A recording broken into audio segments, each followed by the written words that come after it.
Hello, everyone. I gotta get the chat set up here real quick. How y'all feeling tonight?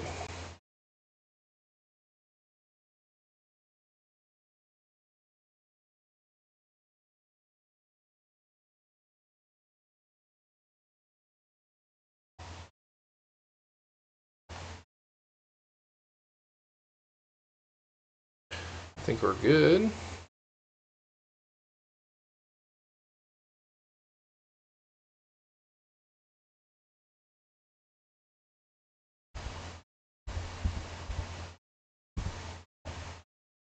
Yep, okay.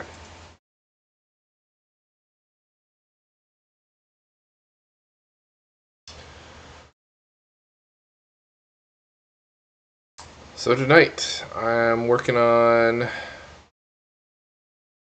Winter Misanthropic Guide. Uh, he's not an easy commander to build around. Um, you got a lot of moving pieces going on because not only do you need to balance uh, cards and what they do, like advantage, removal, board wipes, what have you. You also have to balance your card typings because you want Delirium to be turned on and then some. His bottom ability is significant. If there are 4 or more card types among cards in your graveyard, each opponent's max hand size gets reduced 7 minus that number in Delirium. So ideally, you have 7 permanent typings in your graveyard, and their max hand size becomes 0. And then you undo the drawback of letting everybody see 2 additional cards on your upkeep every turn. Now, if you know me, or if this is your first time ever watching me construct a deck and or play a deck online, I absolutely loathe hug cards or anything that gives my opponents any kind of advantage. I dislike doing because most of the time when you play hug cards, the person that gets the greatest advantage is the person sitting to their left. And if that's me, it usually ends up with me winning the game. And then vice versa, when it's someone else, they run away with the game too. And I think it's because people are getting very good at building their decks. Every card is picked by hand for a reason. And if you give them extra cards, you give them extra options to assemble whatever it is they're trying to accomplish. And I don't want to do any of my opponents any favors, so there's also a bit of a stack-C kind of element that you want to be playing. The goal is to have people have a full grip of cards and be unable to play them. That way they're forced to discard it on their end step and do nothing. I do have a couple of tools for that. Unfortunately, I'm playing on a $100 budget. I'm at $92 right now, and I have 14 more slots left in this list. I've been tinkering with it a lot, and I just haven't quite finished it yet. So, if you guys want to watch me kind of figure out this puzzle, you can, or feel free to give me suggestions. I could talk about what's already in it, and then maybe I could highlight some of the things that I'm missing. Because we want 7 permanent types in our graveyard for the Delirium to be maxed out, we need a fine balance between every card type. And right now, I'm focusing on everything but battles, because battles exile themselves and they get turned into something else when they die. So it's effectively not a permanent you could count on being in your graveyard unless you have some other means of getting it in there, like sacking it or discarding it, which I do have a couple of those options. So it's not a bad choice. Thanks, Lou Henderson. Thanks for watching. Anyways, what was I going to say? Yeah. I picked out 10 solid commander, or not commanders, but planeswalkers. This Odd Nix list is kind of nice. It has a static effect of whenever someone draws, your opponent draws a card, I believe, they take a damage, and then -2, you force a person to draw 2 and then destroy target creature. Kind of does everything you want in a planeswalker.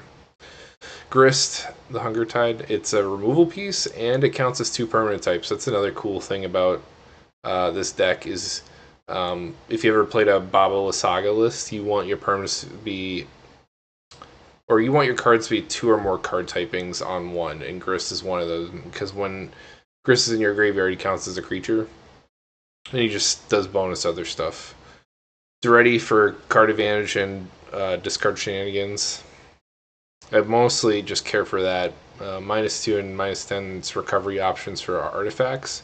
There's some scary artifacts in this list that we want to keep around, or exchange for that matter. Groot Curse Huntsman, I think because we're playing a bit of a Staxy kind of a list, you're going to be drawing a lot of unwanted attention to yourself, so you're going to need to make some kind of... you're going to have to protect yourself the best you can. And Planeswalkers that put bodies into play are perfect. Planeswalkers that put 2 bodies into play, even better. And it's got some other bonuses like destroying something, drawing an emblem that scales up your stuff to be a bit of a game-ending effect. Red 7, he's great at milling yourself, so you're fueling up your graveyard pretty quick. And then kind of ensures that you don't miss a land drop. That's like the one drawback about playing like self-mill decks is you'll sometimes miss land drops. So like I prefer things like Mulch and Grizzly Salvage because it lets you pick out the land that you mill. I might actually, since I'm looking for card slots and I'm trying not to bust my $100 cap that I'm setting on myself, I might just throw those in here. I think they're pretty cheap. Yeah, 5 cents.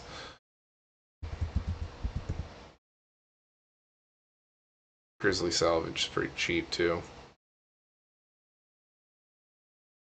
The reason why I also like Mulch and Grizzly Salvage is you get a very good investment back. So for every 1 mana you invest, you're getting 2.5 cards. If that makes sense. Even though you're pitching them to your graveyard, you utilize your graveyard a lot, and it kind of acts like card advantage in a way. Or it turns on Winter pretty nicely. Chandra, just a really good all-around planeswalker. Removal, ramp, win condition, and card advantage. Leon Waker of the Dead. Because the draw trigger happens on your upkeep, if you could force people to discard those cards that you make everyone draw, she cuts that liability in half. I mean, you're still giving card selection, but I mean, they have less options. If you could force people to discard before it even gets their turn, and you can also, maybe I'll throw in some upkeep triggers, stuff that triggers on my upkeep and my opponent's upkeep to undo the favor of me giving people cards. Duridian Genius Iconoclast, removal and produces bodies to block, and it's really cheap CMC wise, which is most planeswalkers are super expensive to cast, and he's one of my cheaper ones. Ren Realm Breaker, I like this particular planeswalker probably the most because it has a mill feature, and then his emblem ability. Your cards stay in your graveyard with his -7, but you can cast them from your graveyard, so that's really nice. Damage that just to produce annoying blockers and steal people's stuff.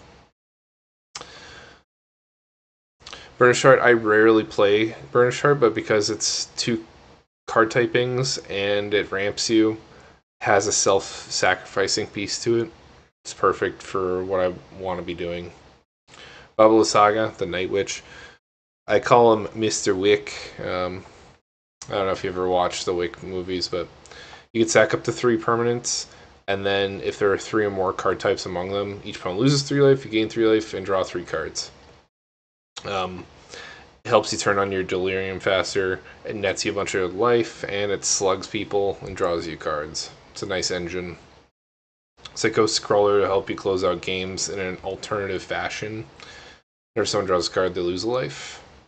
Lodestone Golem, this is one of those pieces of making cards congeal in their hands so they can't draw the cards and play them just as fast.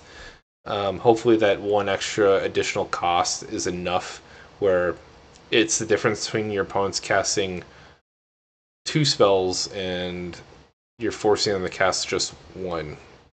You'd be surprised how these effects kind of add up, but I am running a bunch of them, as many as I can.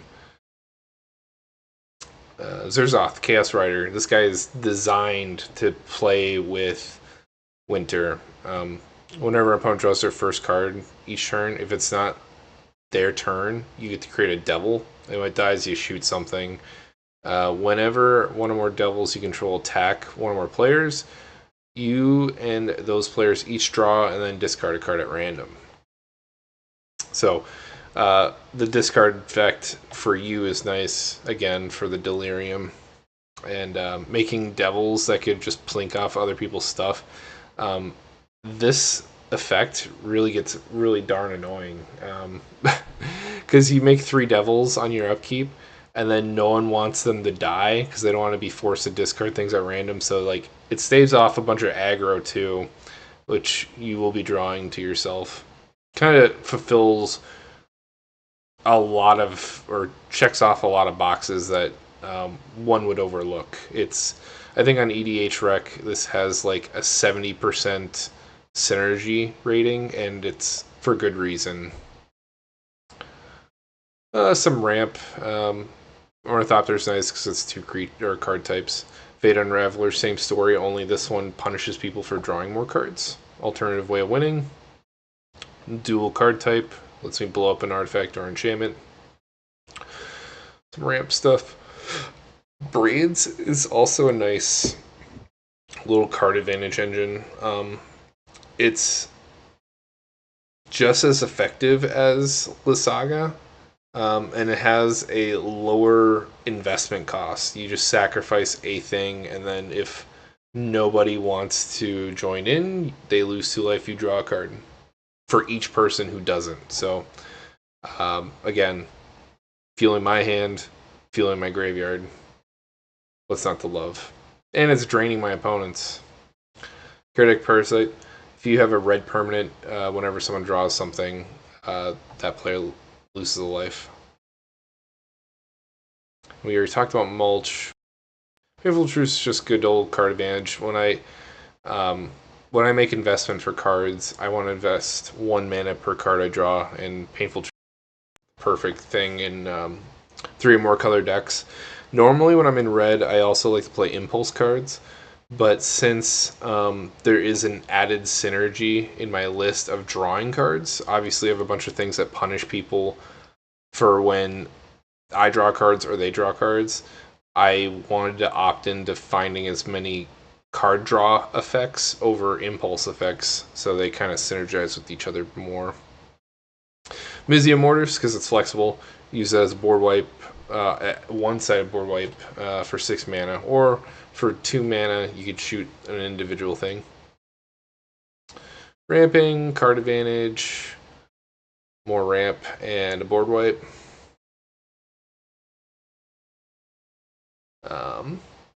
Thrill Possibility. I also normally avoid these kinds of cards because you're netting only 1 in this scenario, but because I'm pitching it to my graveyard, I'm fueling the delirium, and it doesn't feel as bad. So I'm running a couple of these. I like Thrill because it's instant speed. Unholy Heat. You should be able to get the delirium on this turn on really easy. It becomes a 1 mana, does 6 damage to a target. Pretty much kills everything.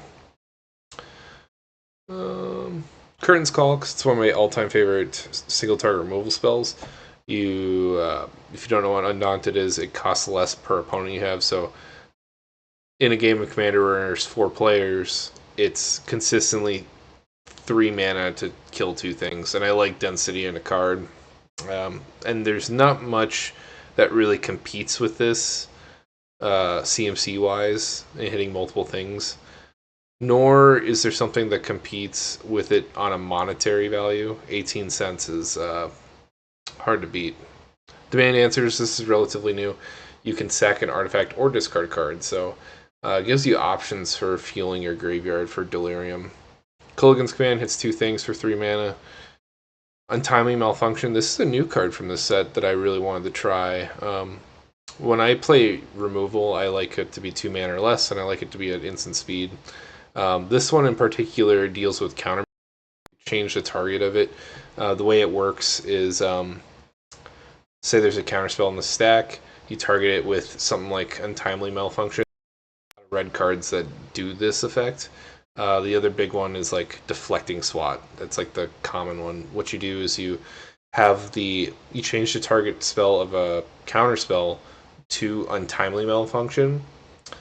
Untimely Malfunction will resolve first, and then when the counterspell goes to look for the malfunction, it will no longer be on the stack, and then the counterspell fizzles. That's how it actually works. I hope that makes sense. If you need me to describe it a little bit more, I can. Feel free to ask in the chat. Terra Sunder, because it's a great removal. It also deals with the One Ring because it exiles artifacts or enchantments. If you pay the kicker, you could hit any permanent instead, so that flexibility is nice. But mostly, the One Ring is incredibly popular, and you need to have a way to get rid of indestructible artifacts, and it deals with gods too. I haven't dealt with one of those in a while, but it'd be pretty darn annoying. Thorny Animus, this is one of those cards that should help you gunk up people's hands. Makes non-creature spells cost 1 more to cast.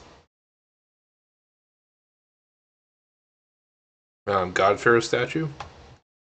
This one increases only your opponent's spells 2 more, and then they lose a life on my end step. Dampening Sphere. This is probably one of my most effective versions of a Rule of the Law effect. Unfortunately, Winter would be, if Winter was white, this would be the perfect Rule of Law commander because there's so many Rule of Law effects in white, and I unfortunately miss out on a bunch of them because I'm in Jund. But Dampening Sphere is the closest you'll get.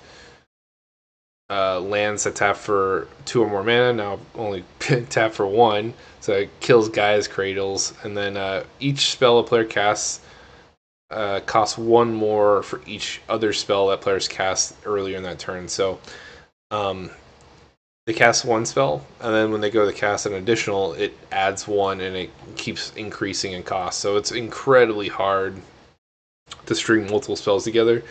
This is a bit of a storm. I'd say most of my additional cost effects kill a lot of storm decks. Guess at an end step, whenever people discard due to your Delirium effect, I will draw cards. Sphere of Resistance, an oldie and a goodie, just makes everything cost 1 more.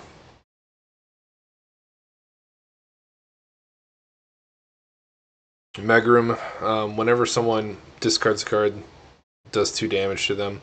Unfortunately, I couldn't fit Liliana's Caress in here because it's an old card from like M13, and it's like $6, so I couldn't justify fitting that in here for its price tag. But would be an auto include because it's a 2 mana enchantment. Deal with pesky commanders. Waste Not's a nice little value card. Whenever someone discards a creature, you get a zombie. Whenever someone discards a land, you get 2 black. Whenever someone discards a non-creature, non-land card, you get to draw.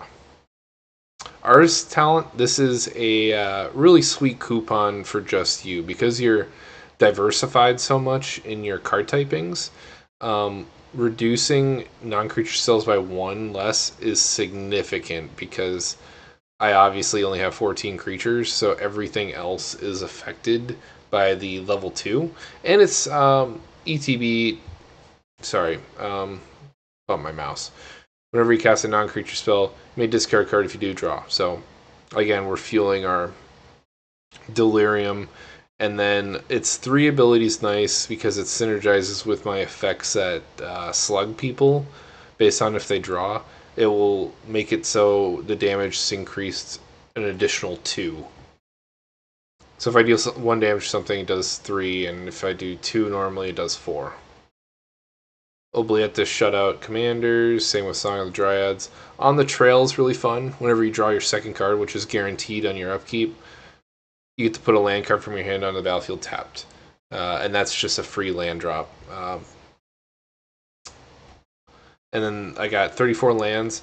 My current curve is pretty low. It's 1.79. I think I have 12 cards left. Because I have so many effects that increase the costs of your cards, I should probably invest more card slots into ramping, so I could effectively make those effects more one-sided than they are. Yeah, let's do that. And they're cheap.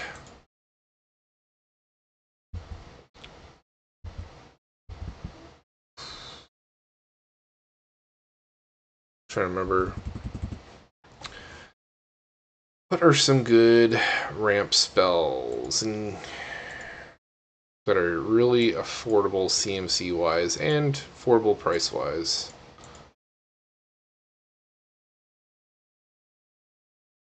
And then I think I'll use this to fill in my slots for more mill effects that are also efficient. So I think I'll come really close to being at 100, and I could actually play this deck for all of you tonight, and I guess promise what you all came for. See how we're doing. Okay. Well, welcome. Let's get some ramp in here. For costs, I max of 2. I guess we'll do searching lands, because I like searching lands. They,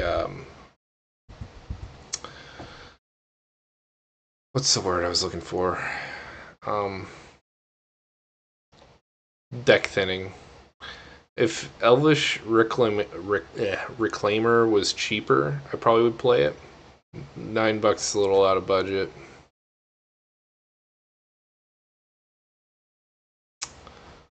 Actually, I think my enchantment count's kind of low. 9 enchantments. I could play, because I have so many fetch effects in my lands, because I really wanted to get a land in my graveyard consistently, maybe I should throw in the Journey.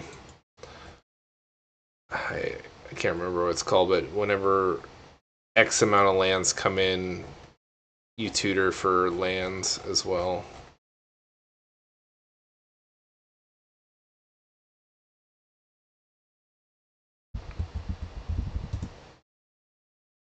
I haven't played it in a while, so I'm not the best historian. Colony Heart Expedition? Yeah, this is what we want for sure. And it sacks itself, so I could fill up my graveyard.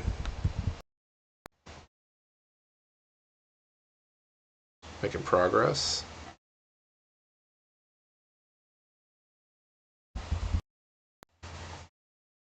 Maybe I need to shrink this price tag down so I can rifle through this a little bit faster.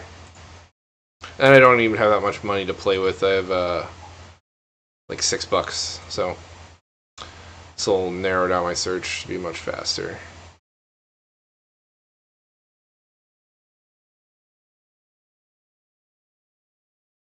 I feel like Claws of Gix would be nice, because that lets me sack any permanent. How much is Claws? Yeah, I could justify that price. Claws of Gix is for 1 mana. I could sack any permanent of my choice.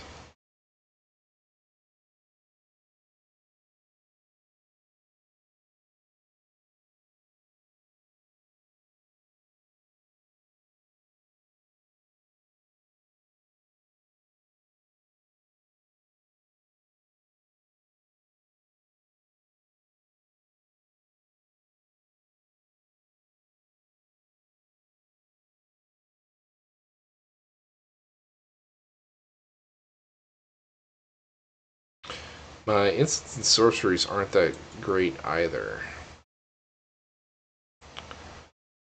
Maybe I'll make some room for that.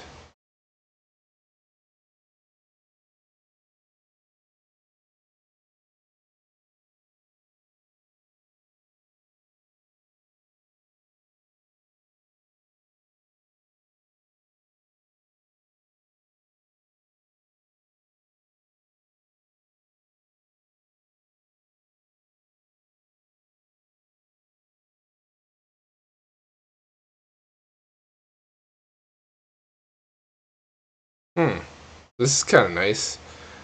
Witherbloom command lets me mill 3 and then return a land. I like that. And then I could punish more competitive lists because it lets you destroy non-creature, non-land permanent with mana value 2 or less.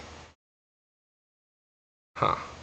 It ain't bad, but I kind of want to keep my options a little more open.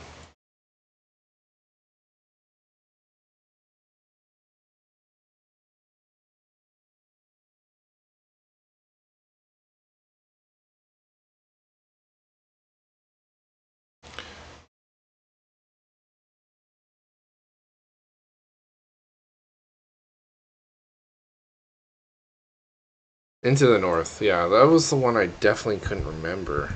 I have Snowlands in here.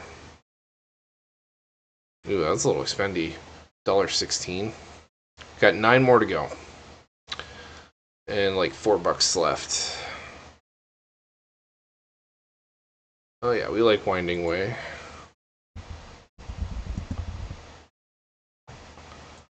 Again, it mills cards, and I get to pick a land out from them, which guarantees the drop.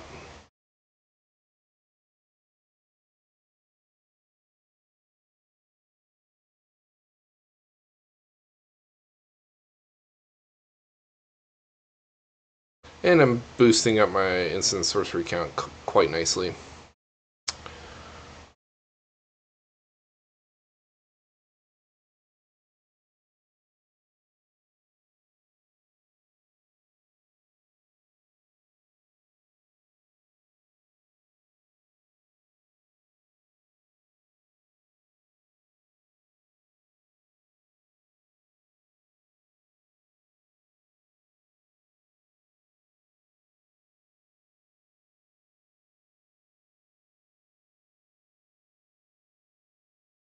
Pickings are getting a lot worse.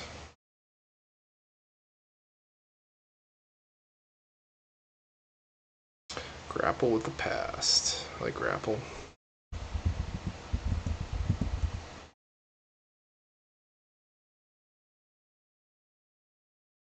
Let's try mill and land. Maybe that will help. Because I want as many of those as I can get.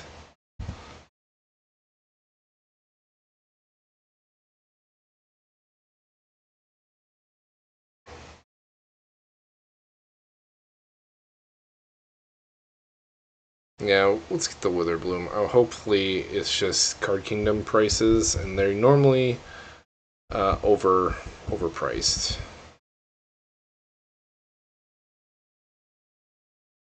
Oh yeah, 61 cents compared to $2. That's what I mean. I never buy from Card Kingdom, but I love their search engine.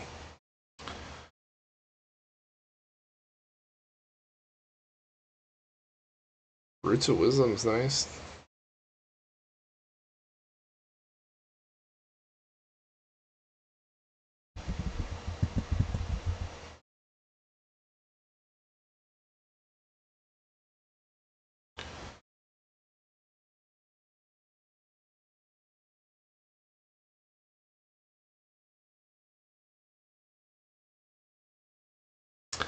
Let's get some more cheap dorks. I know I'm missing a couple.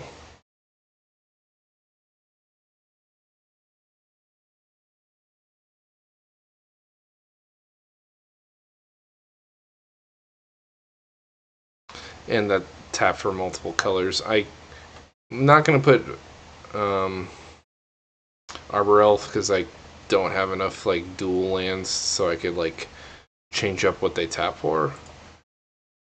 There is that one elf that taps for black I would like to have in here, and I can't remember his name.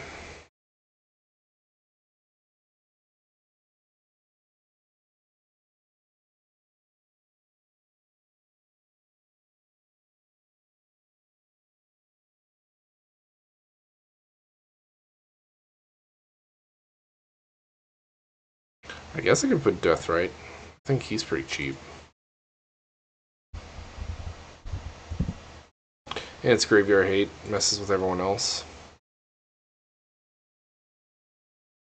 Taps for multiple colors.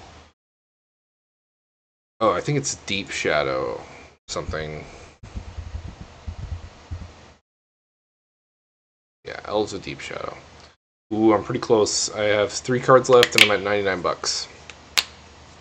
And I've got my ramp count nice and good, nice and high, but it can't hurt to have more, because this would also be a really good Trinisphere list, but Trinisphere is like 20 bucks, so I can't fit it in here. But if you had Trinisphere lying around, highly recommend you try it out. Wonder if there's any good, like, dense mill cards.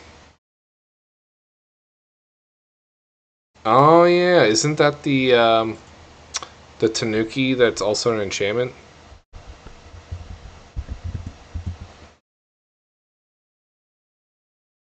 Which is perfect because he's 2 card types. I'll play Bramble Familiar, why not? Oh no, this is the one that mills.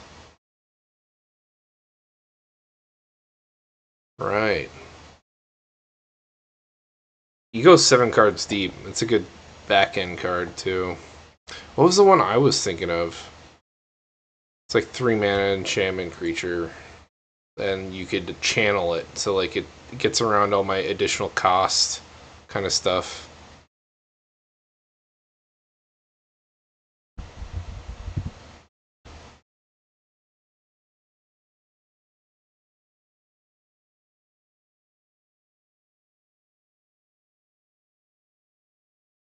Yeah, Greater Tanuki.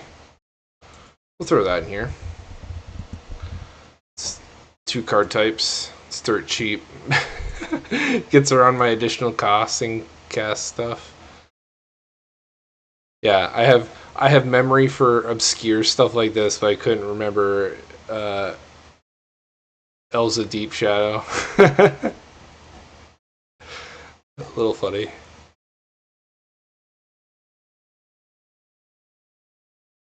And the only reason why I could remember that is I have a lot of experience playing Baba Saga. It's my boy. Got one more card, 70 cents, and we'll call it good.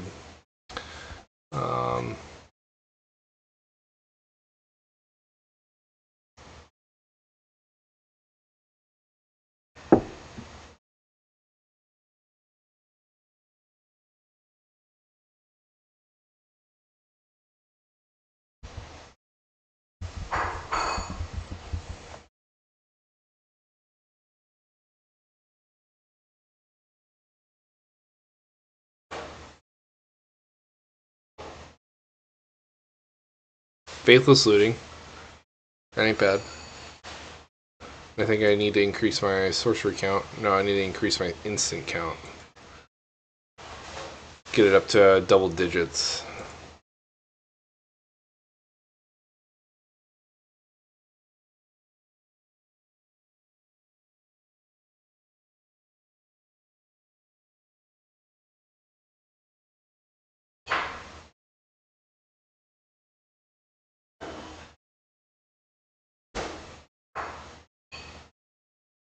I like the flexibility of Cathartic Pyre. Maybe that's my card.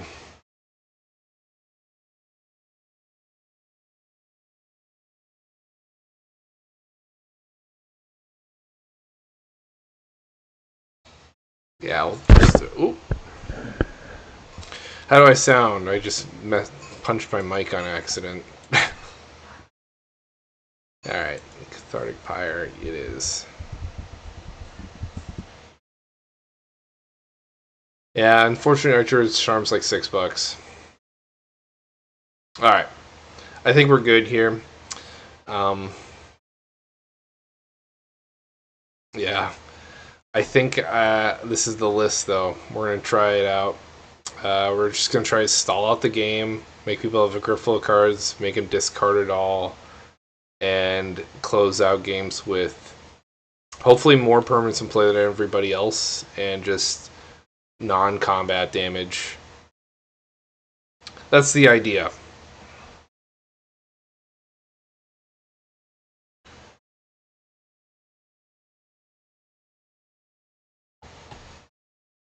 I think this is, yeah, Harrow's pretty good too. And I like getting the lands out. It's my curve right now. 1.82. There's the other one that, there's a couple that do that, right? There's Harrow, there's a creature that does it, like the druid, and then there's one more. Let me look that up.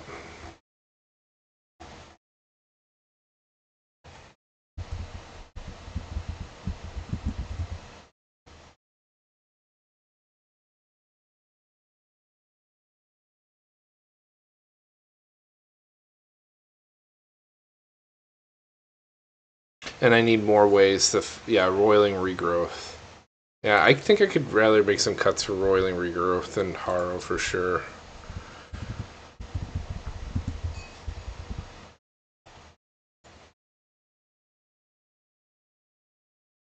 Spring Bloom Druid.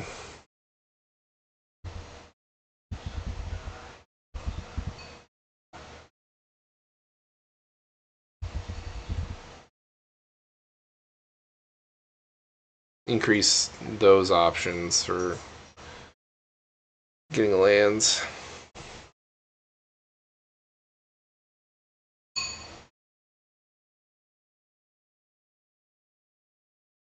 Maybe give up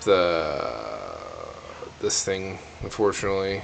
Just a little more consistent getting lands.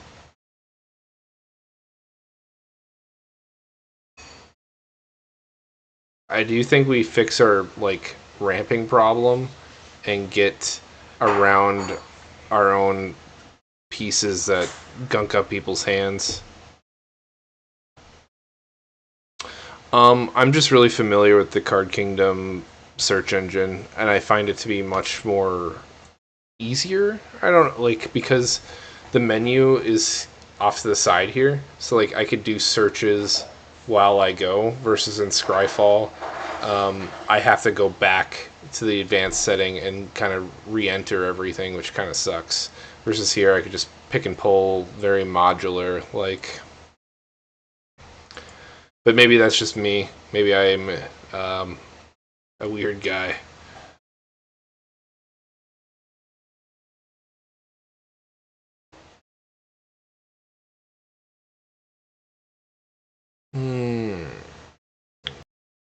Oh yeah, some of these weren't the best. I think.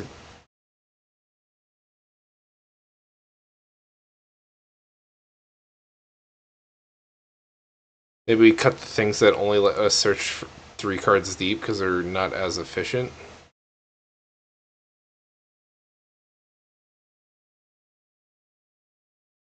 And specifically keep the ones that...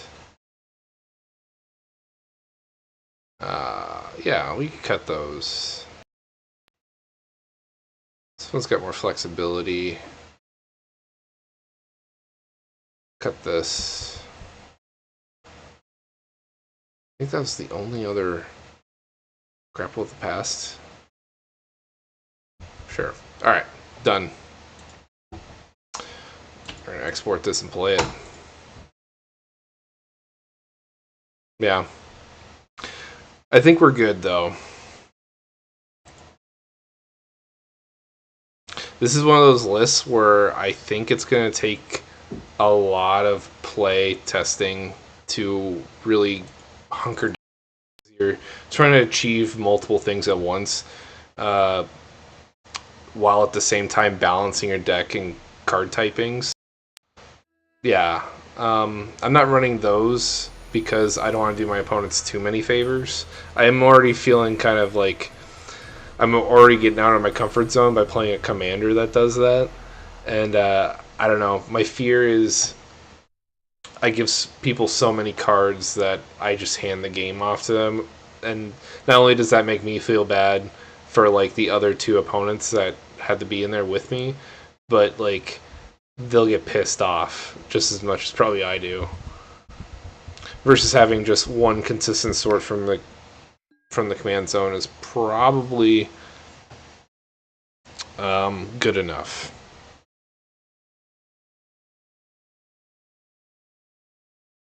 I also changed a lot of my sound settings, so I'm hoping that that's better for all of you. I did some testing. I invested like a half hour time trying to make sure that's squared away. So I kind of forgot to do it in my setup when I moved.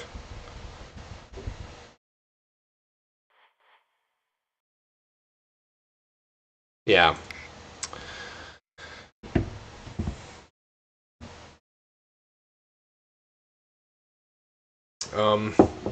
I like the price limit because it lets newer players have something to focus on. Lets me get creative in my deck constructions. Lets me play in more casual lobbies, and like if people get upset when I beat them with a $10 tick deck, which a tick in Moto is $1. If they get upset for losing against something that I invested $10 into, then nothing will make them happy. So I like to kind of shove that into people's faces when they're bitter online about how I play the game. I'm pretty terrible.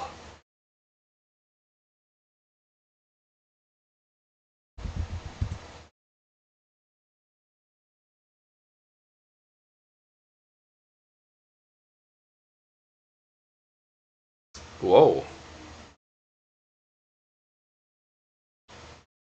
Some expensive. Oh, it's all 100 cards. That's not what we want. Whoops. Hold on. Add a deck. Import. So, the deck in total, that was $37 actually. So, about the same price as if you buy a constructed deck in the store. I could play amongst those people, and there should be no hard feelings, hopefully. I do my best to be accommodating, but I also am competitive. Try to navigating both fields can be kind of tough.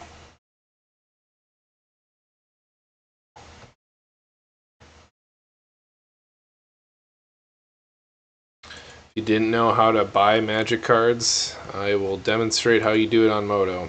So, just gonna export my missing cards by adding it to my wish list. I go to my wish list, and then I export this. Go back to GoatBots. Have to reset this because I messed up. Alright. Much cheaper. What am I missing? Skips one card. Something costs $3. I don't know what it is. So now I need to buy 10 tickets. Not bad for a Magic Night.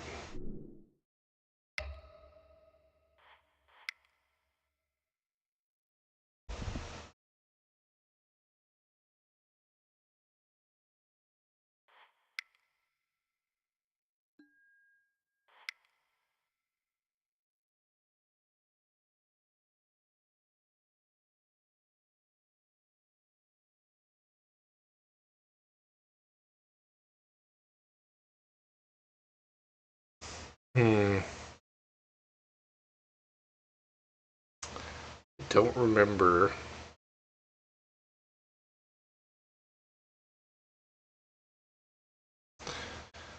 I recently had my credit card information stolen, and someone went on a $1,000 shopping spree. So I'm pretty sure my credit card that's listed on here is not up to date.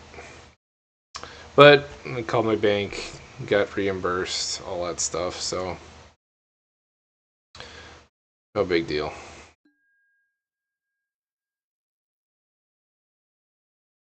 It's just an inconvenience, which, as an adult,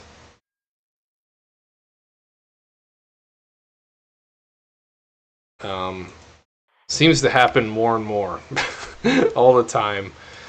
Just constantly, something is on the docket or something is not right, and I have to go and fix it.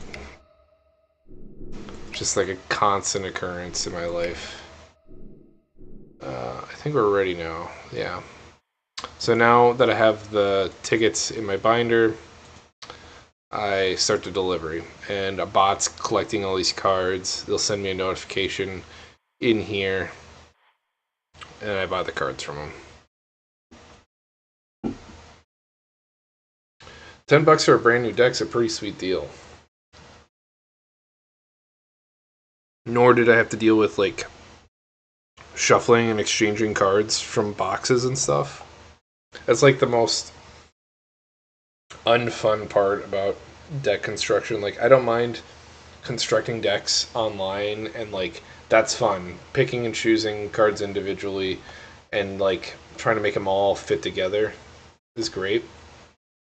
But like physically getting them, finding them, holy hell, that's like not value added to my time, as I imagine it is for most.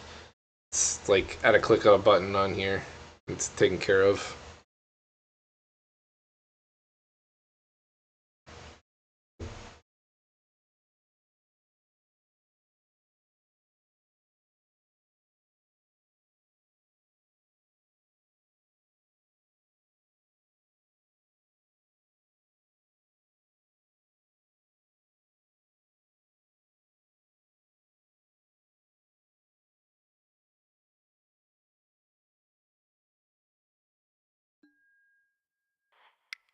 Except I put my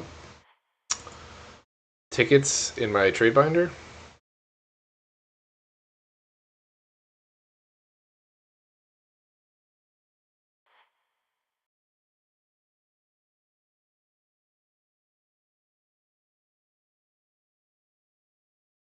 And I just hit submit. We're done.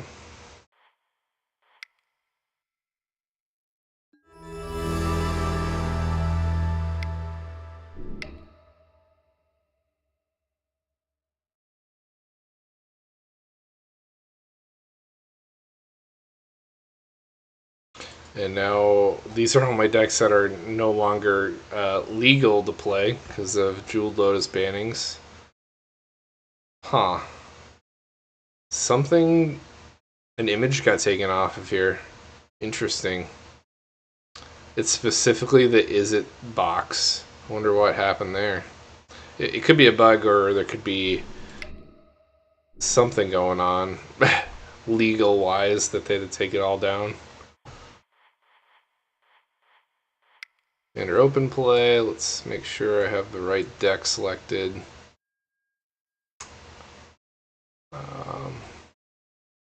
Winter is coming.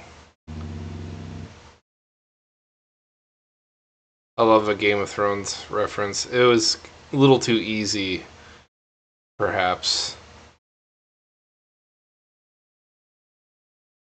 Is it still in? Yeah, okay. This happens sometimes. I thought it was good, but that is not the case. It's usually a version of the card. There. Now we're good. Or are we not? Did I not get Zerzos?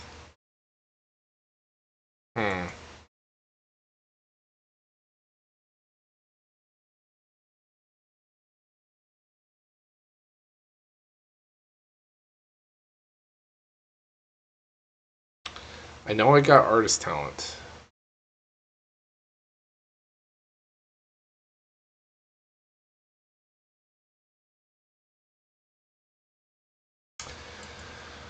Ugh. One slipped through the cracks.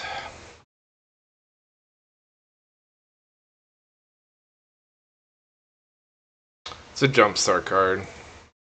I don't know why it does that. Certain cards don't get found by the bots.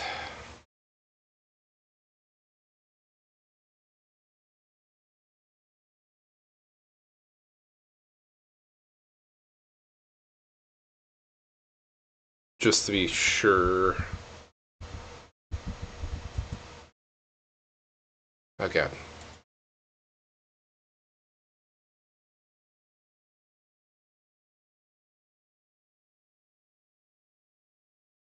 I wonder. It sucks I have to do this all again.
Um, the reason why it's taking so long is this particular card is with a particular bot, and that bot's probably busy with someone else.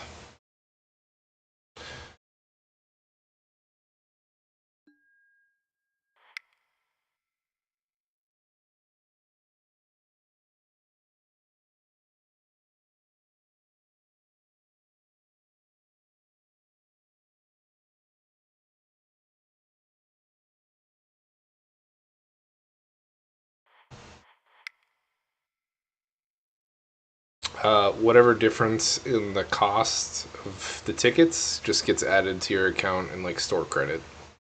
So you're really not missing out on really anything value wise.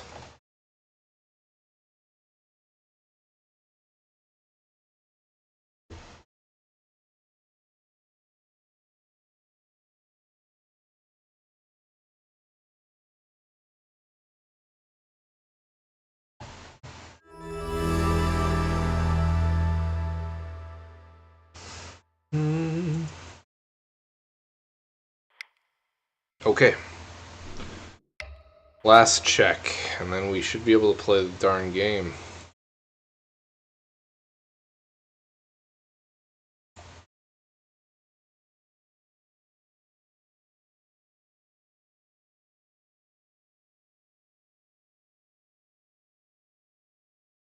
Alright. Um.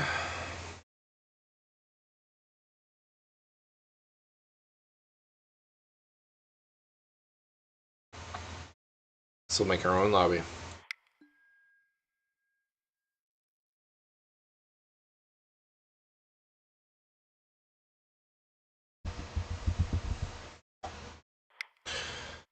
Oh, ooh, we don't want 1-on-1.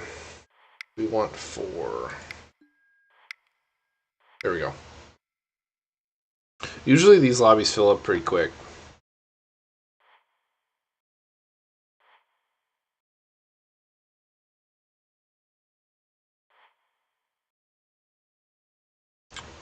Get some music playing.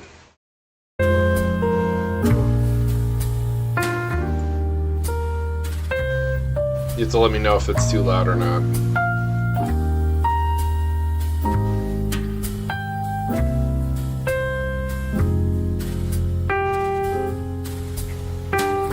Maybe they don't fire off that quick for me, because when I was playing Wind Grace yesterday, people were avoiding me in the first game.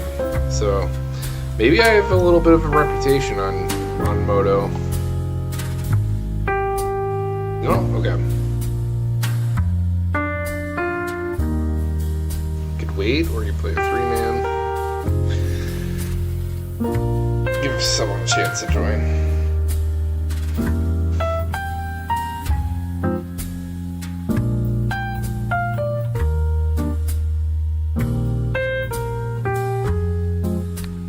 Here we go. Here we go.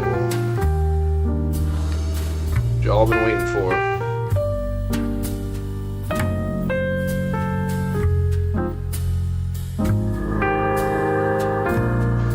Big chat box.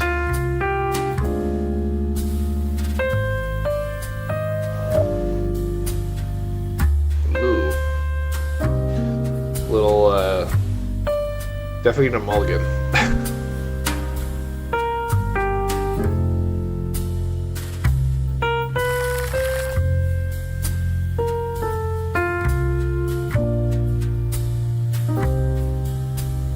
Now we have the inverse problem. We went from not enough lands to probably too many. And like 5 lands plus a ramp piece, I will be doing a whole lot of nothing, but I guess I can play Winter on turn 3 and I'll curve out quite nicely. And I'll draw more cards. Yeah, I think we can make it work. It's got a lot of dumb lands in it, but I think we'll be okay.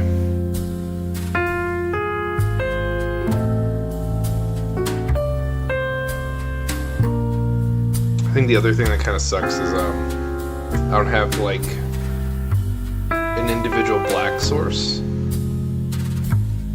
so I can't get this parasite down on turn 1 unless I happen to draw another black land, which I definitely don't want. In that case, I'll be just taking a turn off. I won't be punishing people, dealing damage to people on my following turn 4. But beggars can't be choosers. Sometimes you just gotta be happy with what you got. I think that's the nice part about also having a commander that draws you cards, is you can afford to take kind of wonky hands like this.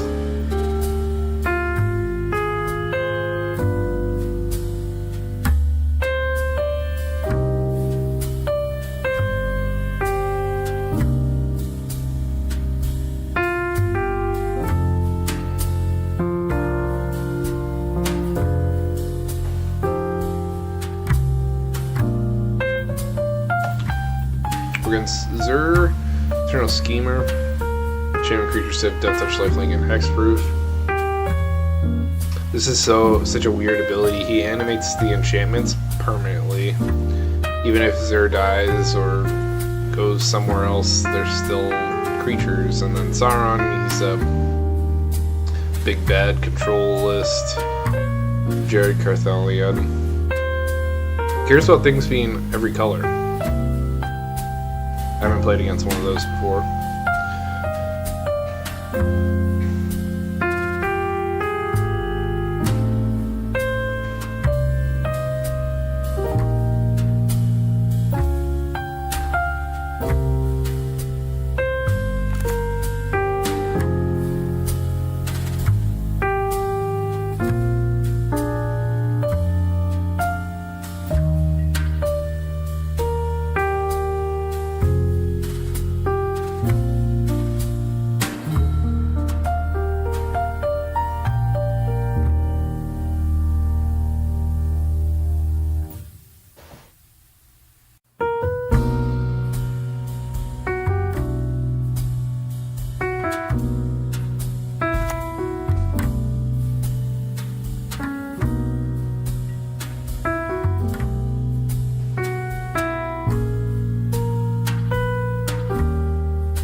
Or no, let's do River Tears Slow real quick.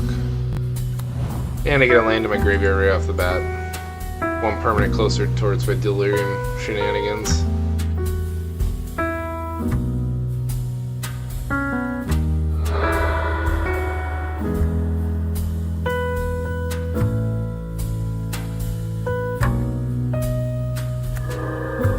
I don't know why, but these Kaldheim Snowlands have somehow snuck in my collection, and the client will prioritize these over my like 20 copies of my old school Snowlands. I don't know why it does that, but this drives me up a wall. I should just shred these so that doesn't happen anymore.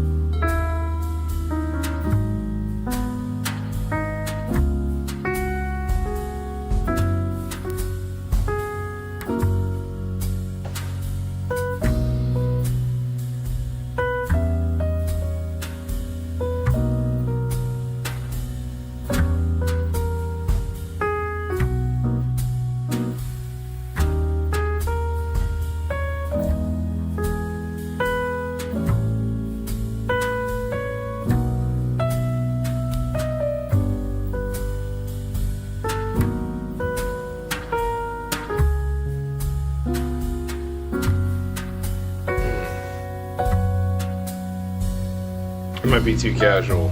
According to Wizards of the Coast, Vampiric Tutor is it a tier 1 or tier 2 card based on that like really small example they provided.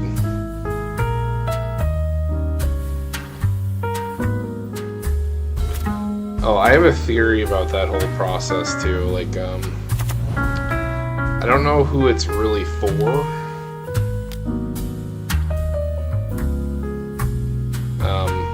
Like who is demanding we have a tier system for the cards we play? I don't demand it. I don't know if anyone I know personally demands it either. I think it's more of like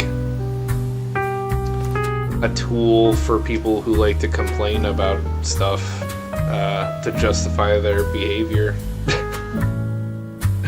which isn't good.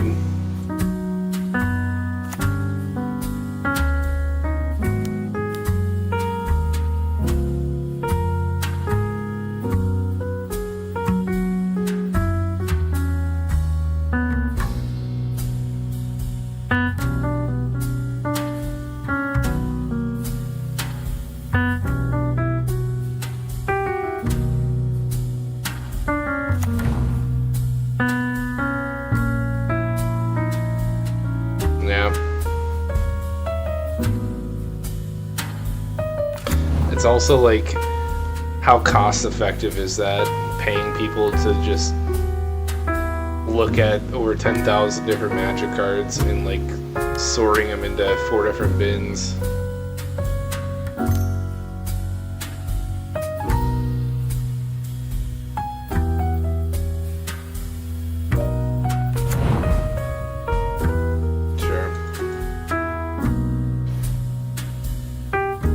If they're going to do the point system, just use the Canadian Highlander ones and make it easy and simple.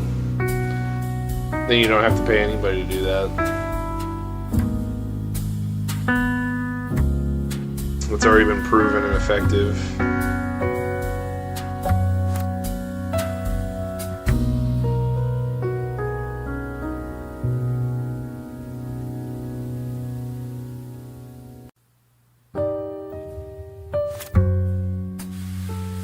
Why'd he leave? Huh. Okay. It's now a 3-person game. 5-color decks do scale really well in the game because they have access to every card ever made. So they're pretty hard to keep down. Now he's got a card engine.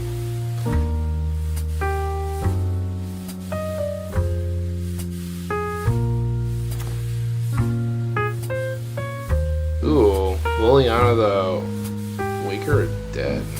That ain't bad. Can make him go down to 0 cards. There's only a 2/3 in here.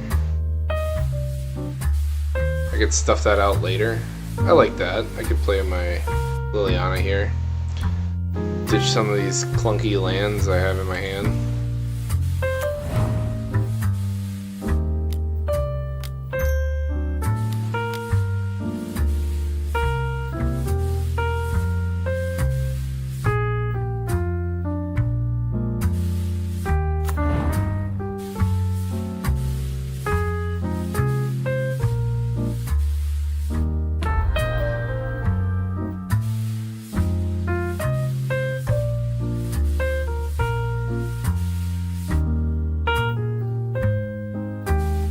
Curious, so I make this guy discard. This is his last card. Oh no, he has 2. The 1 is his graveyard count.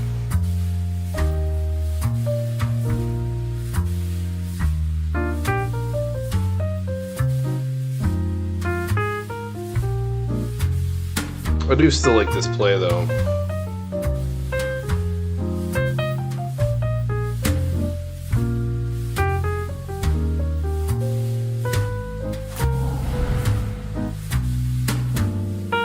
Oh god, chromatic core.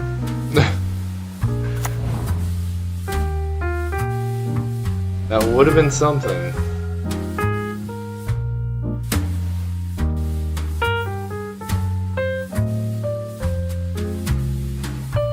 Really is a pretty solid target for Jared with his -6 ability. Whenever he returns a multicolored card that's all colors, he gets to draw and make 2 treasures.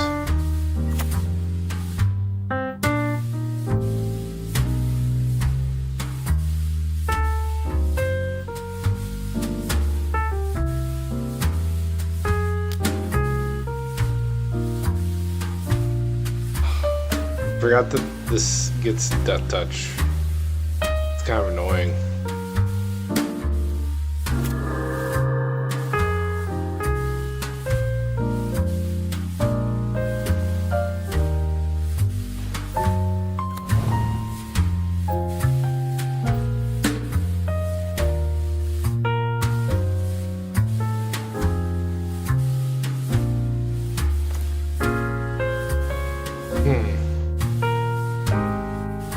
Doesn't play anything.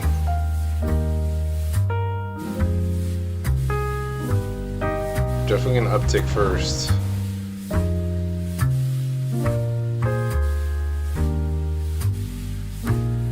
Oh, I could kill this bird. But then he gets in with his commander. Yeah, I think I'd rather get the 1 card out of his hand. Probably big, dumb, and expensive, whatever it is.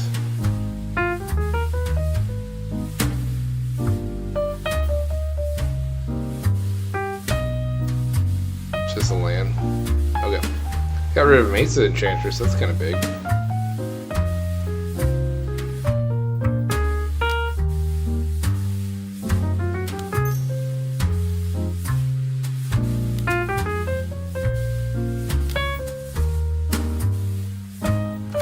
Parasite down.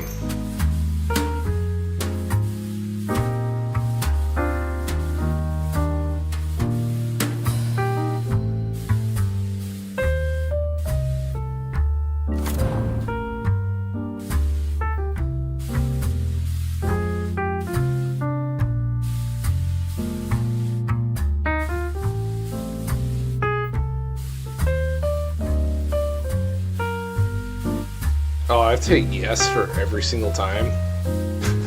That's gonna be annoying.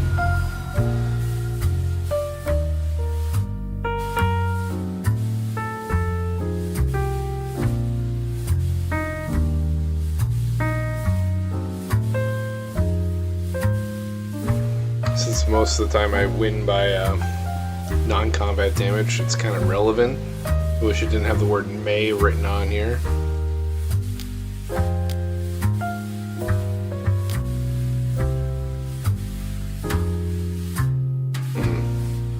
enchantments don't have haste.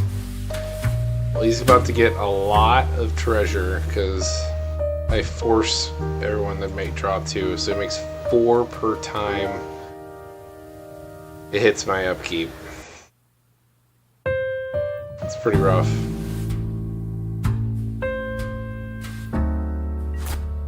But he doesn't attack.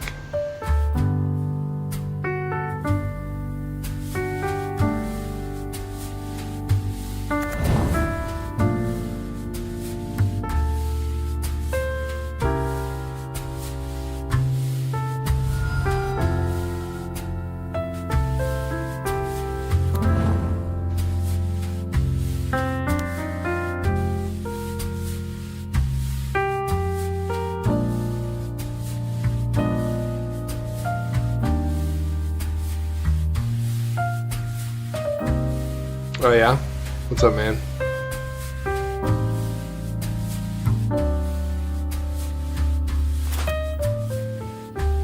Alright, this guy's about to get a bunch of treasure. Smelling Tide's pretty brutal.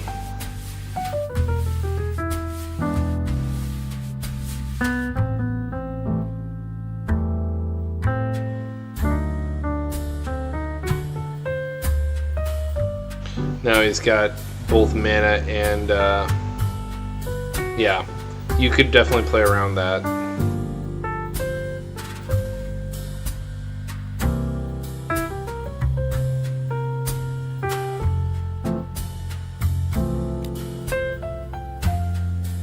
I was telling everybody that it's good for, you could mess with people's hands and force them to discard on your turn. Most things that make people discard happens at sorcery speed or during your upkeep anyways, so you could kind of undo the damage that you deal by giving people cards, which I've been kind of mitigating with Liliana over here.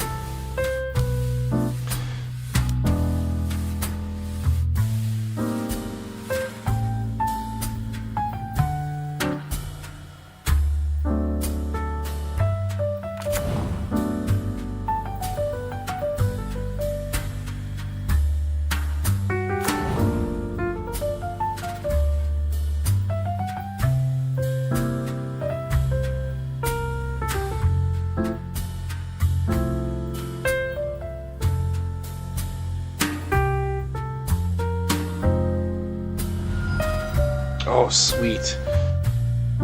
They just changed this. I thought I would have to click every single time, but I could hit always yield to say yes, and then always yield to choose yes, because it's a May ability. That's cool.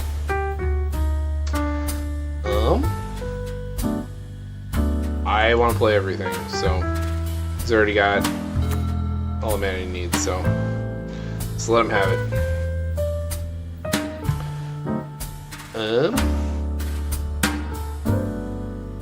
Order does matter here. We'll do Farseek.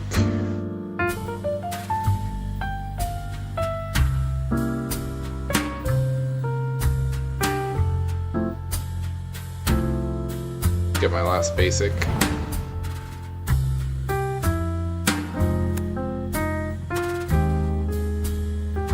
My Burnish Heart gets a lot worse. Maybe I pitched that with Liliana here. Although, I need to kill that thing.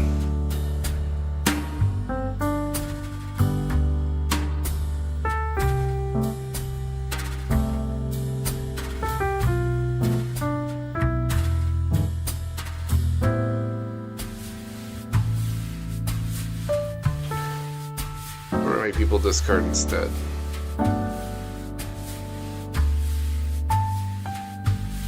Does this have to die? Not really. I think I want to tie up his mana.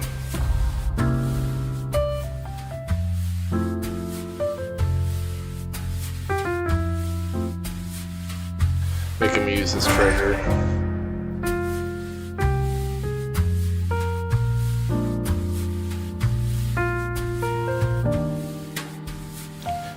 make a annoying blocker.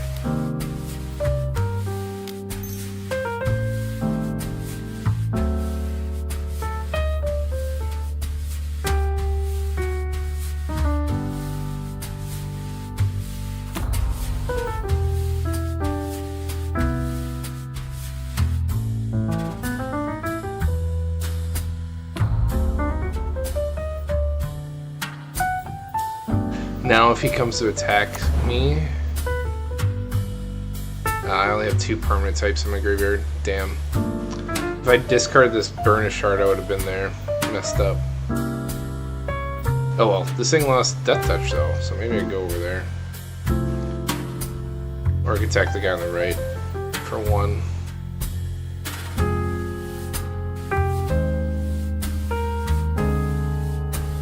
Yeah, I'll hit them both.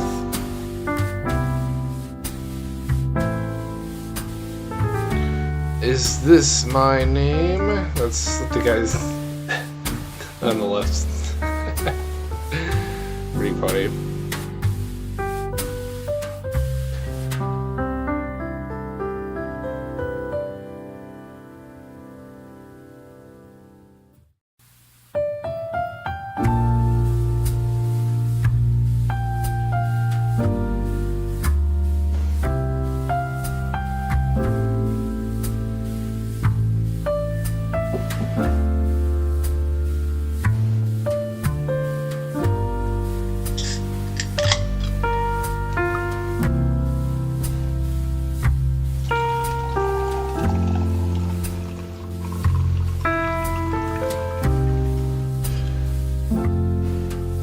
You could hear that? I'm taking a leak and then drinking my own urine.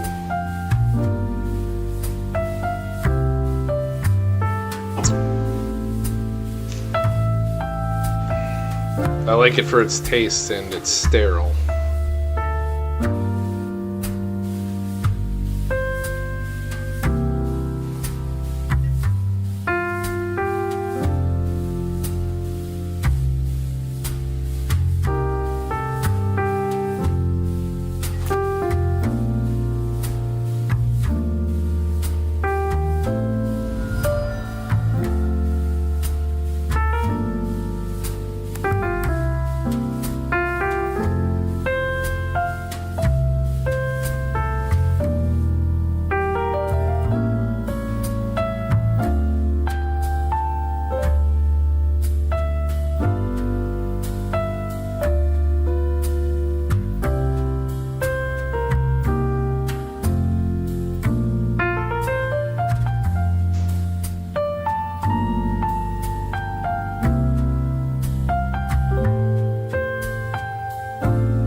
Kind of worried, he's got a lot of cards in hand. A lot of mana to play his stuff.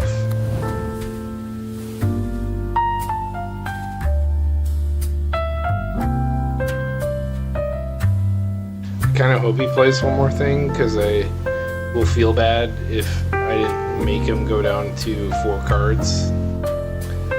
That's the other thing that Winter's really great at, is he forces people to play things at sorcery speed.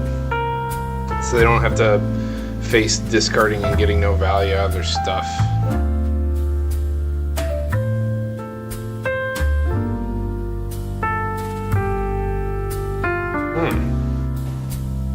That's kind of cool.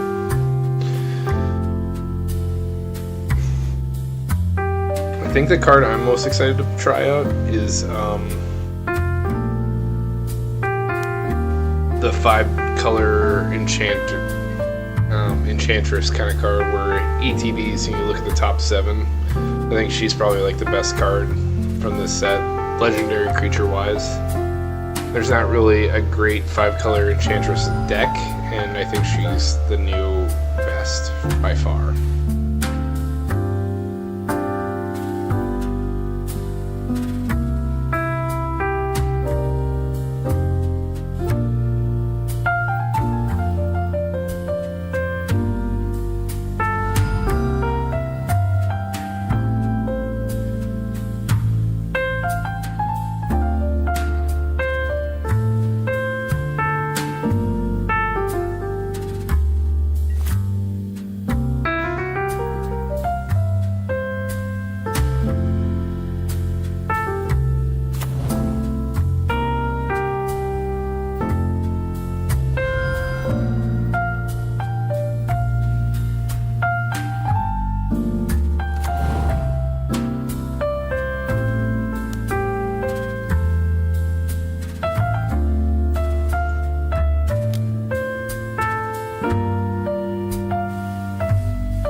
Parasite suits some work though.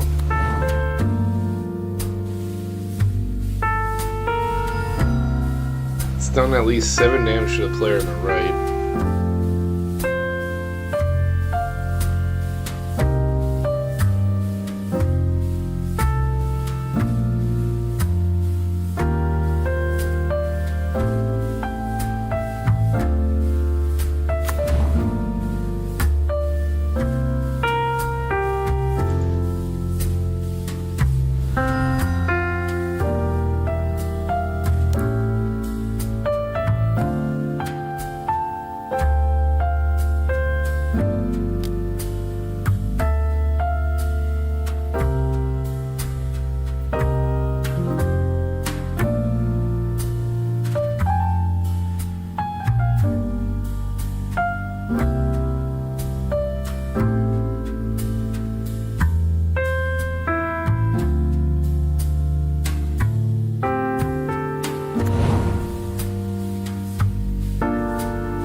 Artist talent's nice.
Go to level 2, make my stuff cost a lot cheaper. At least 1 cheaper.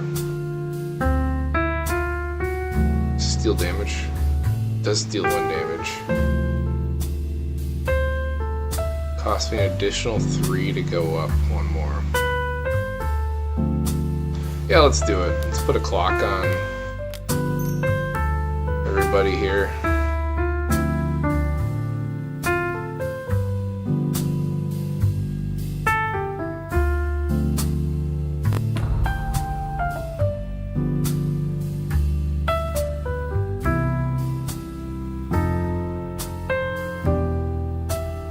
Now my Parasite does 3 damage every time they draw.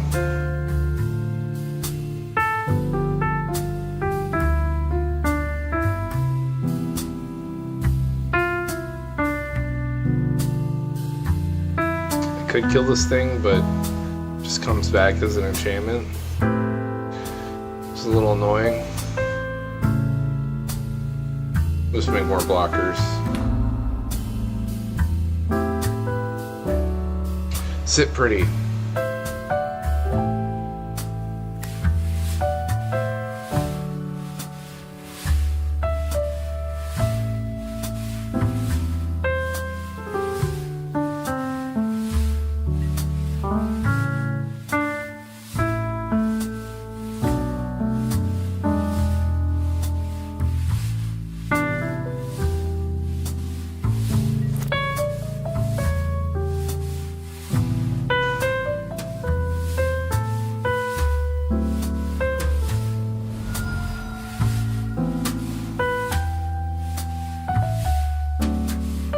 Sucks that the guy on the left got this smothering tithe out.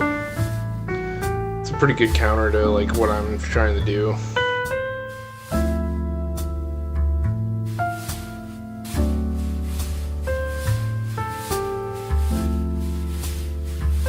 It enables him to effectively dump his hand out.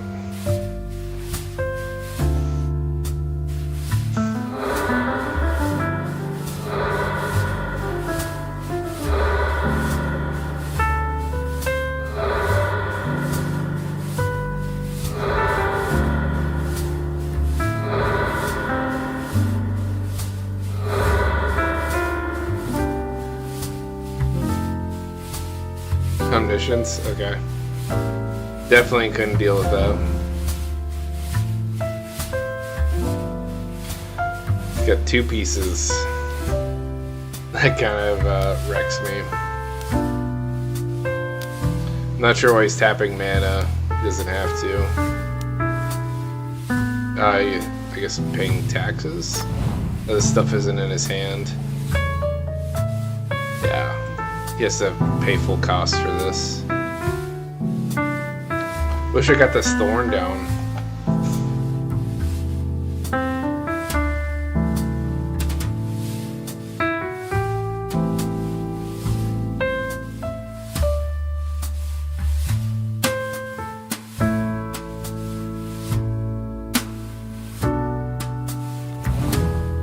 Phage?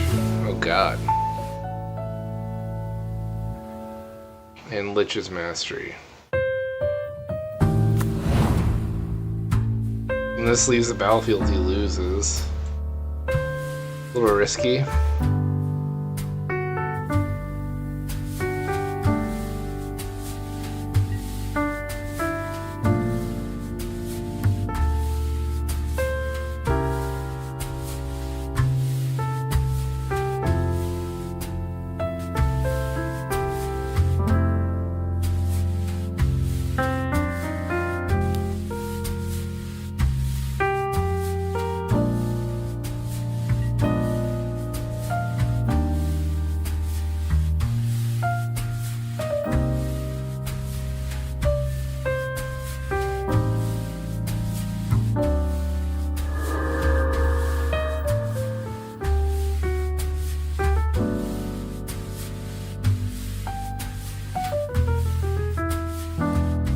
Something over here of lifelink? Oh, the enchantments do.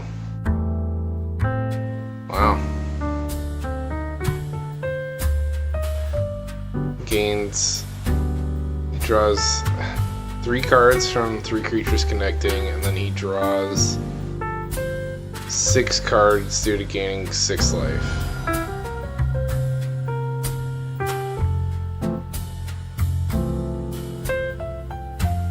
Did I do that math right?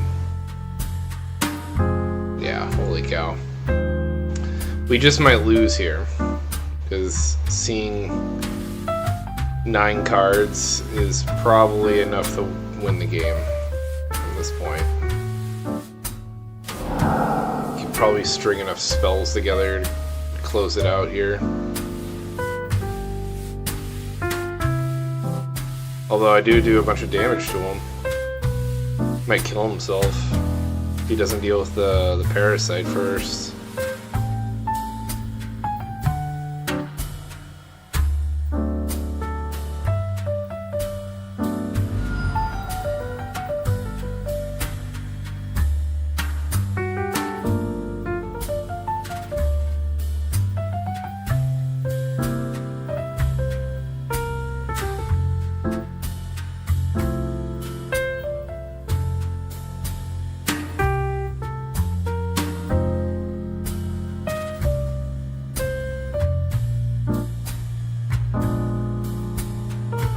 So every card he draws, he loses 3 life, and he has to exile a bunch of pieces.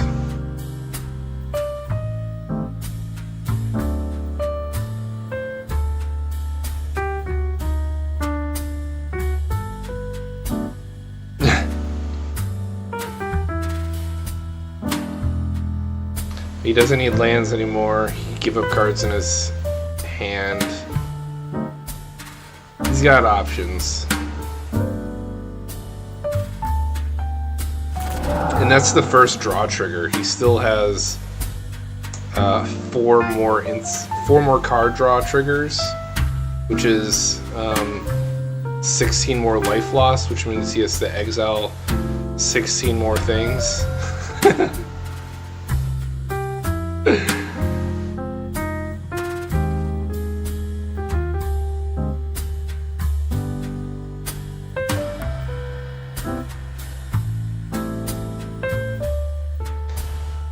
What blows my mind is he saw this many cards and he can't interact with this yet.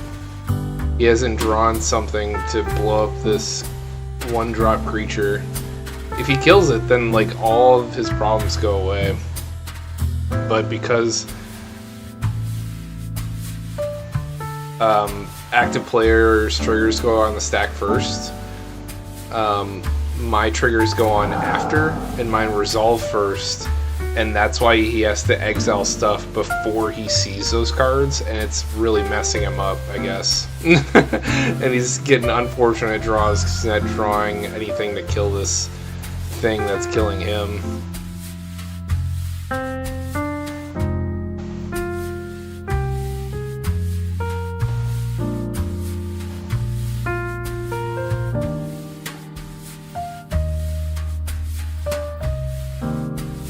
I thought it would be over. I thought you would see enough cards by now to kill this, but I guess fortune is smiling on us tonight.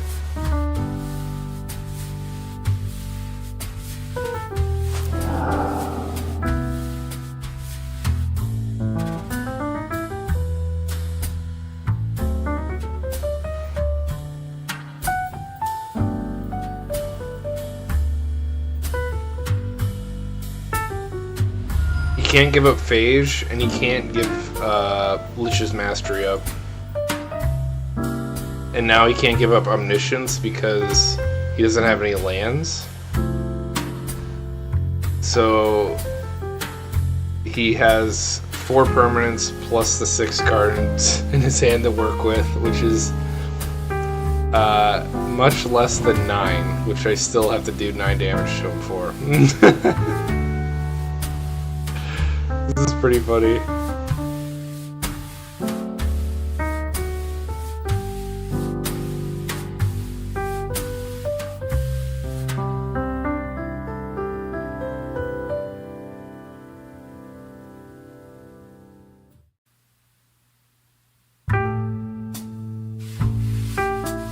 Oh, I killed my creature.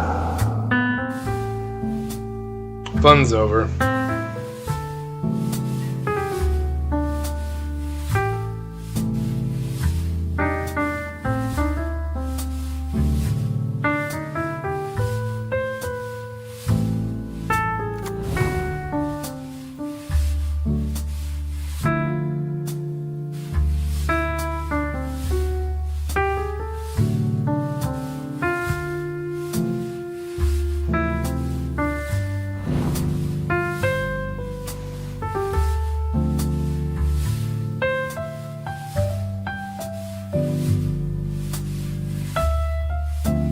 Yeah.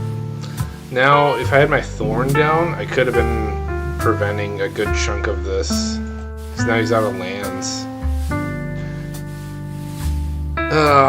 It's unfortunate. Hopefully he can't just cantrip his way out of his position. And this ends at some point.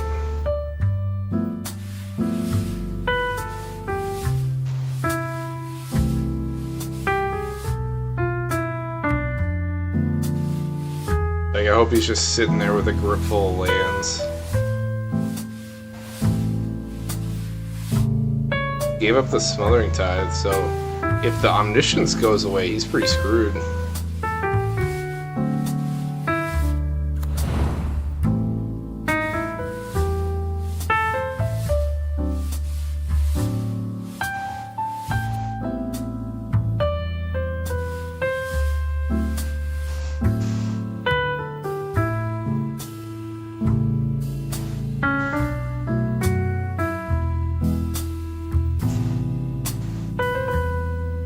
I wonder how this death trigger works with clones.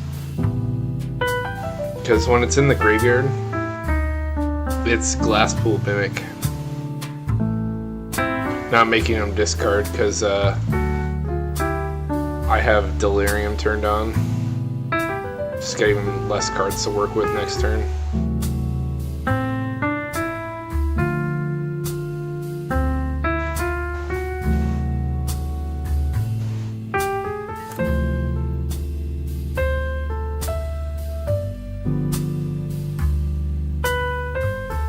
That Phage is definitely going to be coming my way.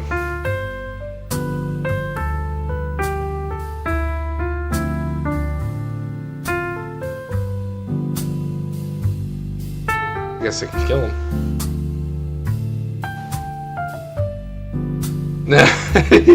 The guy on the left is really disappointed. This is the first time in a long time I've seen someone resolve an Omniscience and they didn't win the turn they played it.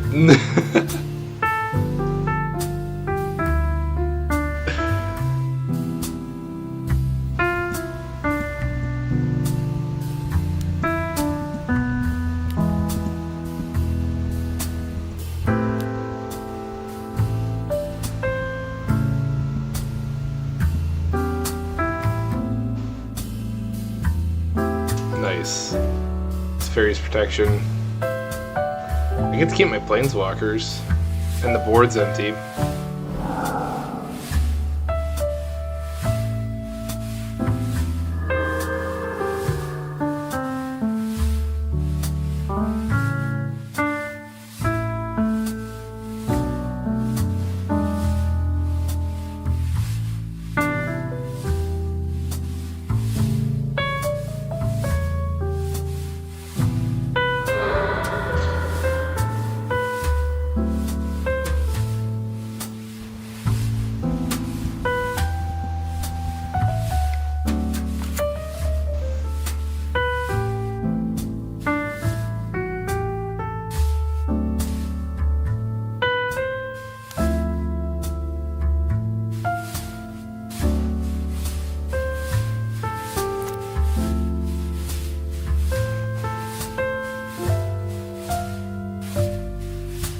Oh, he had Teferi's Protection. I was wondering if it was the guy on the right that had it. Guess not. Definitely needed to happen because my interaction for dealing with Phage is sorcery speed, unfortunately. Ooh, I got Fate Unraveler. That could hurt him. I think this deals damage too, so my Artist Talent's still online.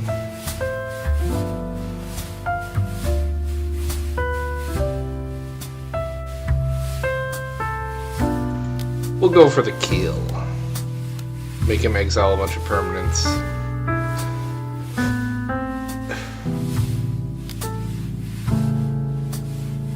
And now that I have Thorn and he has no lands, he can't cast anything either. Oh, this feels great. Really throw a wrench in his game over there. Oh, it costs 1. Hell yeah, that's what I'm talking about.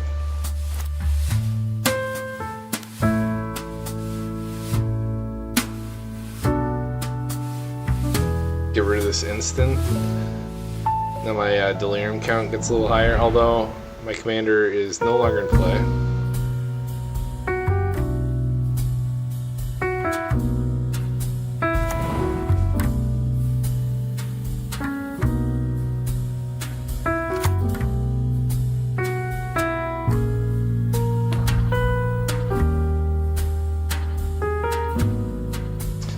I wonder if he loses 3 life here because he He can't discard a card, but he's not here technically.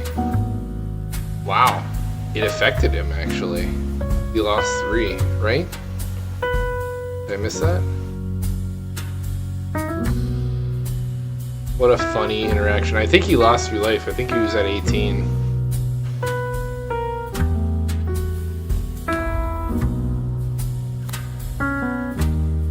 But now he can't cast anything from his hand unless there's a land in his... Oh no, he discarded a card. He was at 2, now he's at 1. So that still affects him. Archfiend of Dross. Okay. Weird. I've never had that be a relevant factor.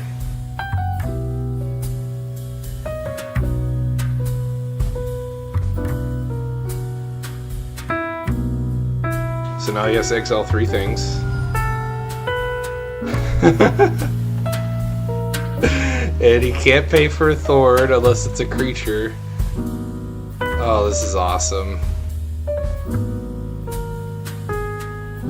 I just need to stuff out this phage no matter what, so I don't die.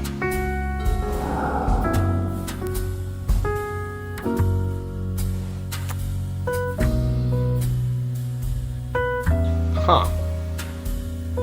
Swansong and Amanatu. Hall of Heliod's Generosity. I didn't know he had still so many cards left in his hand. I doubt he could play it.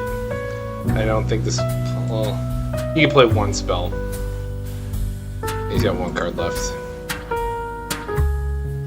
Unfortunate for us, but if it's a cantripping spell, he does 3 damage to himself. If he draws by connecting with any of these things, he kills himself. Yeah, he can't even attack. If he attacks with anything else other than Phage, yeah, he can only declare 1 attacker because he'll kill himself. Oh, that's hilarious. This is probably one of the funniest Commander games I've ever played in terms of like rule interactions. So now he draws 2 cards. He loses 6 life, and he has to exile 6 permanents. Or cards.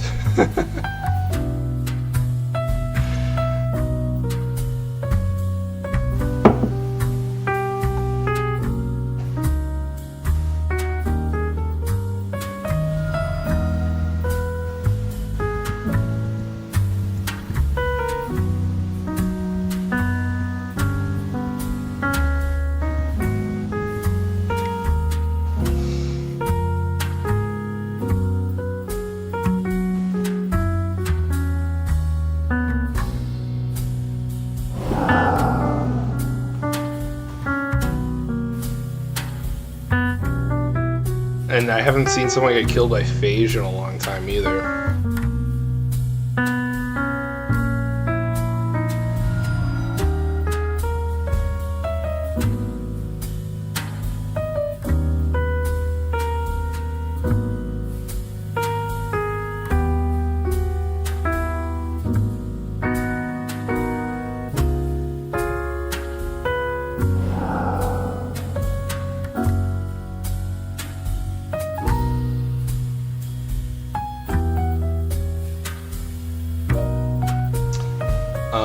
He has to discard some stuff, at least 1 card on his end step. And he can't play the cards in his hand because now he doesn't have a land. Braids is good.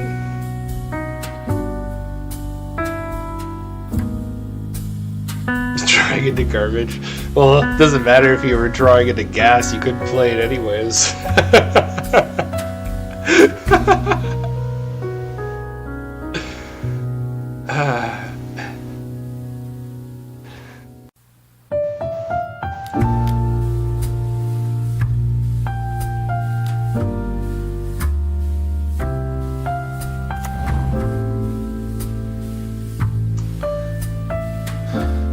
Let's start killing some stuff.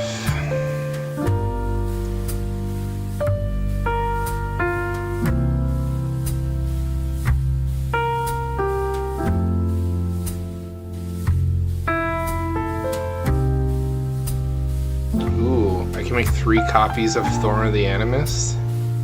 That sounds fun. Or I can make 3 copies of Burnish Shard to stuff out his game indefinitely for I don't know how long. Or I could just kill this phage and be done with it. Maybe I should discard first. Decrease his options.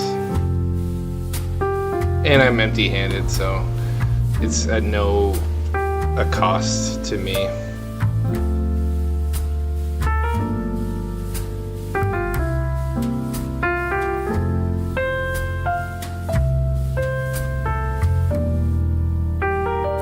Yeah, I think we should just kill this phage just to be safe.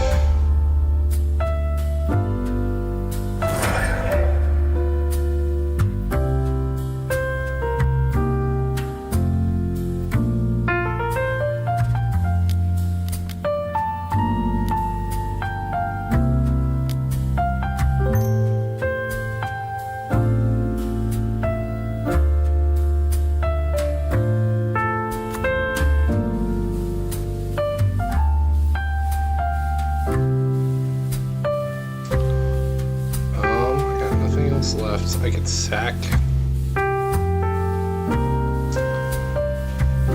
one of my planeswalkers. Maybe I sack this enchantment. I got plenty of mana. Get my permanent count higher. Make him let me draw a card. Unfortunately, there's 2 less opponents, so now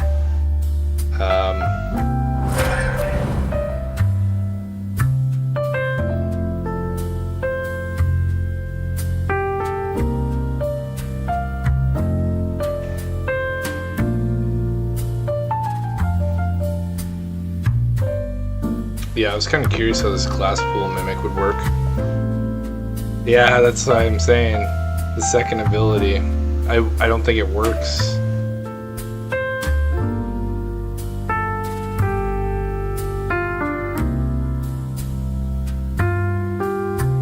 No, it comes back as a copy.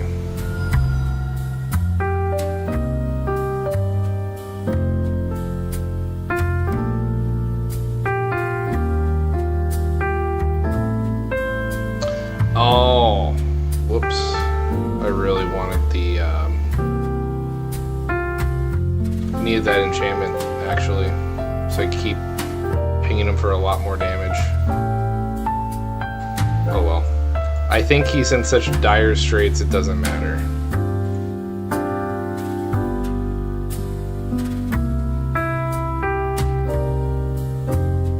Still doing what I wanted to do.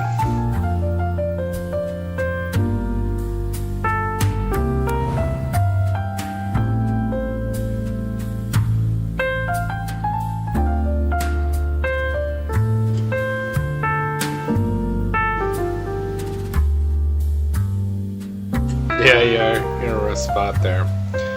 He can't, if he connects damage with me, he draws cards and loses life and has to exile stuff that he doesn't have.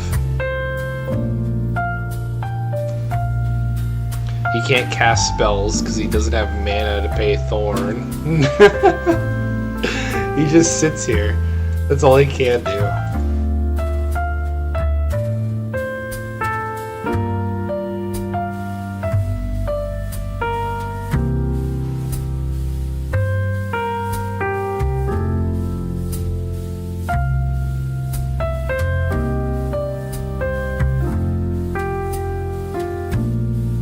I'm gonna force draw him 2 more cards so he takes 2 more damage.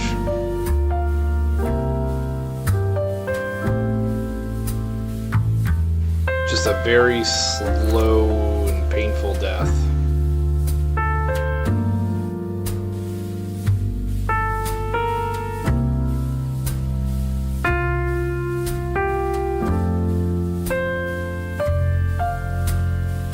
I do regret getting rid of the enchantment now, though.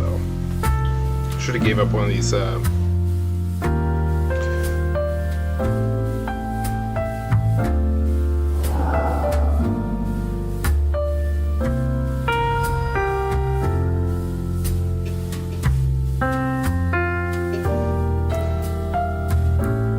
bunch of dead cards.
Cathartic Pyre. Kill the Sten, I suppose. I kind of want to draw more cards. Could do it on his turn.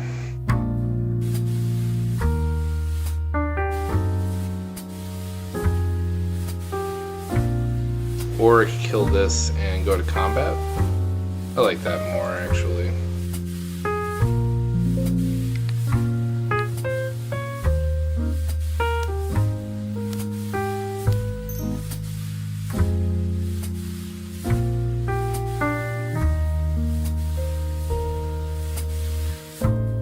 Make him exile the rest of his stuff.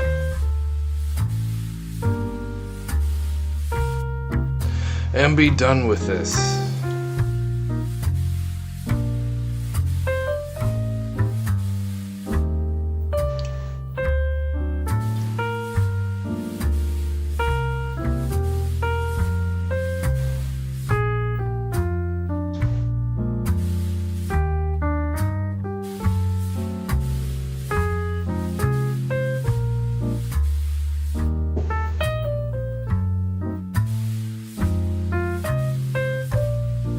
I think he's shame scooping. Oh, okay.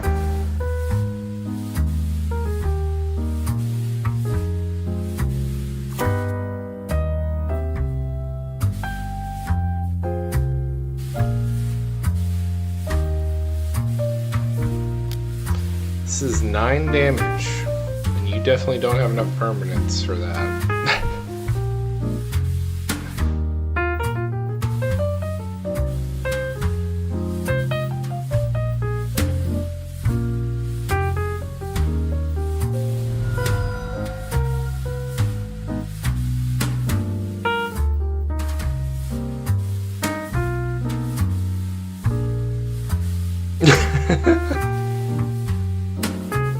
It's pretty funny, yeah.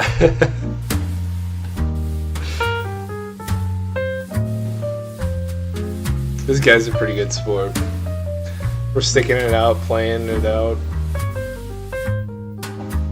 Even though I've got him kind of by a vice grip on his balls a little bit. Can't do anything. Game, set, match. Well, considering this is my first rendition of this deck, I'm quite impressed by it. I had a lot of fun piloting it and playing it. That was literally the first time I tried it, and it did exactly what I wanted to. Very rarely do I have that happen.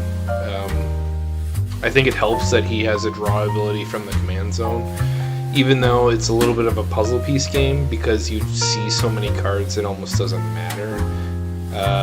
In terms of deck design, it's really complicated. I wouldn't let just anybody try and play this, like especially if you're new to the game. Like, I don't think you should try. I might be tooting my own horn, but I think this is a really good starting position because I'm evenly spread out. I have double digits in all my permanent types, chasing after that big delirium trigger, and I kind of built around my stacks pieces to make it as one-sided as possible with having excess ramp.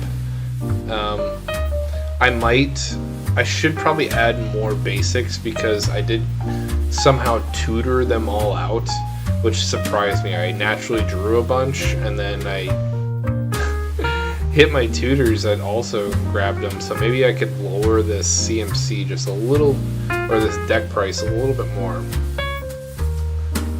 We cut this and oh, hold on, cut this and just make it an even 9. Maybe that's all we need here, and then you won't have the same problem that I just had last game. This deck comes well under $100. My one regrets, if you got one more money to throw around, is play Trinisphere.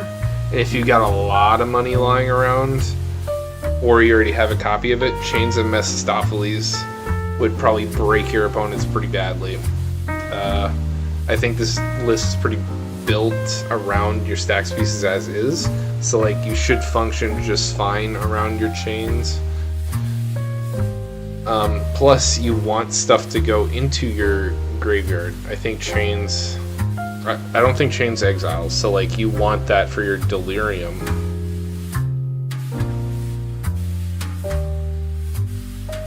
Yeah, so it gets milled, which increases your delirium, but that's a pretty big price tag of $1,000. So I don't know. If you got it, play it. If you don't, then don't play it. You can play, if you do have that much money, Bazaar Baghdad's also probably really good in this list. Lets you draw 2, discard 3. Again, we're fueling the delirium with that ability. It's a land that doesn't tap for anything. That's the only drawback about it, but those are 3 cards I'd personally play on a budget-less list that like first comes to mind. There are a couple of other stacksy kind of pieces that make it so things increase in cost or prevents people in playing the game in some way. There are multiple ways that you could gunk up someone's hand and force them to not play anything, and messing with mana production is another way. Maybe you do contamination loops. You just need a creature to sacrifice every turn, and then you make it so everyone's lands only tap for black. That's one way to make sure people's cards stay in their hand. But obviously, I was playing on a budget and made do with what I had, and I'm very happy with this deck's performance. Some humorous stuff went down. I think before this game, all the votes went towards the Moth, which was weird because I checked it at 6 a.m. this morning before I went into work, and Winter was definitely winning the polls. Let me pull it up.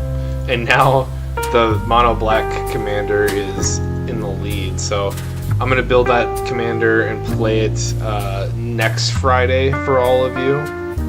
Oh, they're dead even, actually. So now I don't feel as bad. People are voting. If you want to determine the order that I play these commanders, feel free to take a vote. And I'll build it and play it for you next Friday. And so far, Valgaboth